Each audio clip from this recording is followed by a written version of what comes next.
Assalamualaikum warahmatullahi wabarakatuh. Ya ikhwan, dalam kitab silsilah Al-Ahadits As-Sahihah karya Al-Albani, Rasulullah Shallallahu Alaihi Wasallam bersabda, Jibril datang kepadaku dan mengabarkan bahwa umatku akan membunuh putraku ini. Aku berkata, putraku yang ini Al-Husain. Rasulullah Shallallahu Alaihi Wasallam menjawab, benar, Jibril juga membawakanku tanah merah.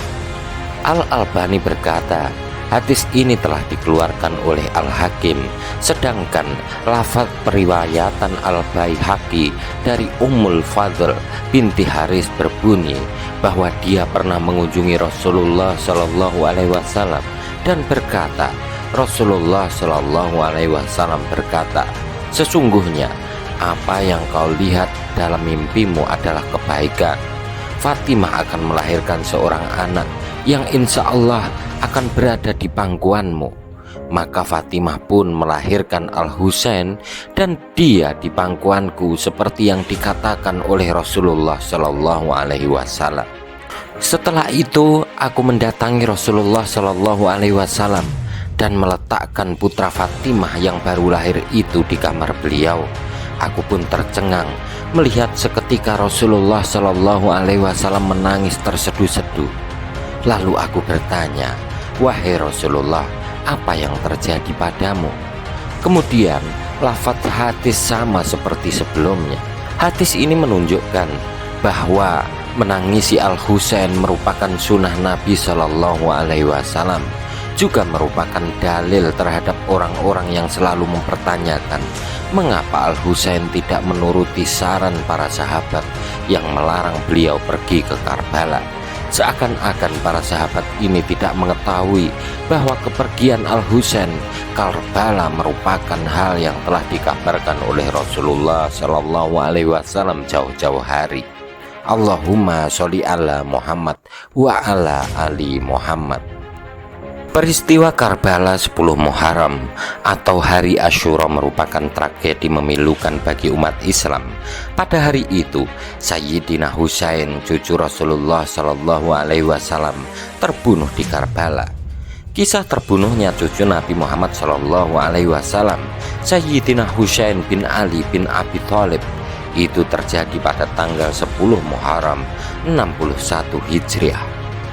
Peristiwa itu memang sangat kejam dan tragis bagi siapa saja yang merenungkan ataupun membaca kisahnya, sebab yang dibunuh adalah orang yang sangat dicintai oleh Rasulullah Shallallahu Alaihi Wasallam.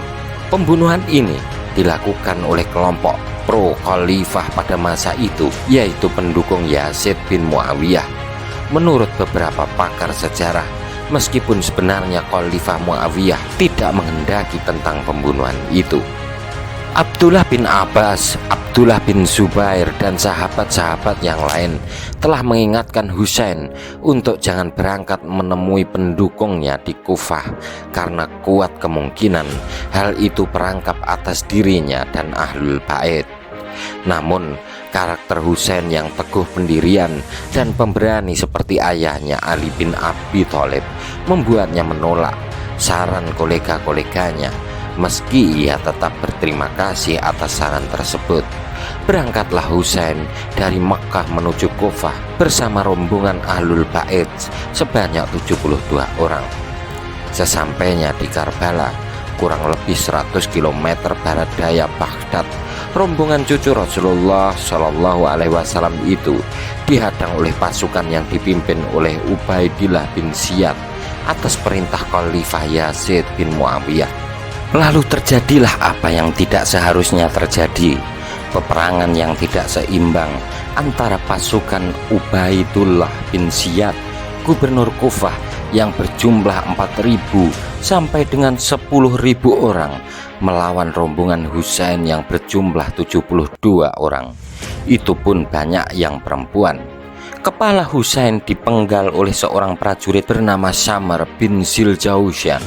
Kelak seluruh orang yang terlibat dalam pembunuhan Husain mati mengenaskan. Imam Bukhari menceritakan bagaimana penghinaan luar biasa terhadap penghulu pemuda surga itu. Dari Anas bin Malik, dia mengatakan, kepala Husain dibawa dan didatangkan kepada Ubaidullah bin Ziyad. Kepala itu ditaruh di bejana, lalu Ubaidullah bin Ziyad menusuk-nusuk dengan pedangnya, seraya berkomentar sedikit tentang ketampanan Husain. Anas mengatakan, di antara ahlul bait, Husain adalah orang yang paling mirip dengan Rasulullah Shallallahu Alaihi Wasallam. Saat itu Husain disemir rambutnya dengan wasman, tumbuhan sejenis pacar yang condong ke warna hitam. Hadis riwayat Bukhari. Sebelum peristiwa memilukan itu terjadi, Rasulullah Shallallahu Alaihi Wasallam telah diberitahu akan terbunuhnya Sayyidina Husain. Dalam sebuah hadis diriwayatkan mengenai peristiwa terbunuhnya Sayyidina Husain. Diceritakan dari Ummi Salamah radhiyallahu anha, beliau berkata, adalah Rasulullah Shallallahu Alaihi Wasallam di dalam rumahku, tiba-tiba masuklah Husain radhiyallahu anhu kepada beliau. Maka aku memandang keduanya dari pintu. Saat itu Husain radhiyallahu anhu bermain-main di atas dada Nabi Shallallahu Alaihi Wasallam. Sementara di tangan Nabi Shallallahu Alaihi Wasallam ada sebongkah tanah dan air mata beliau terus mengalir. Dan ketika Husain radhiyallahu anhu sudah keluar, maka aku pun masuk. Aku melihat engkau, di tangan engkau ada tanah sambil engkau menangis. Maka beliau pun bersabda kepadaku, ketika aku bersuka cita dengannya, sementara di atas dadaku sambil bermain-main, maka datanglah Jibril alaihi salam kepadaku. Dia memberiku tanah yang mana dia akan dibunuh di atasnya. Maka karena itulah aku menangis.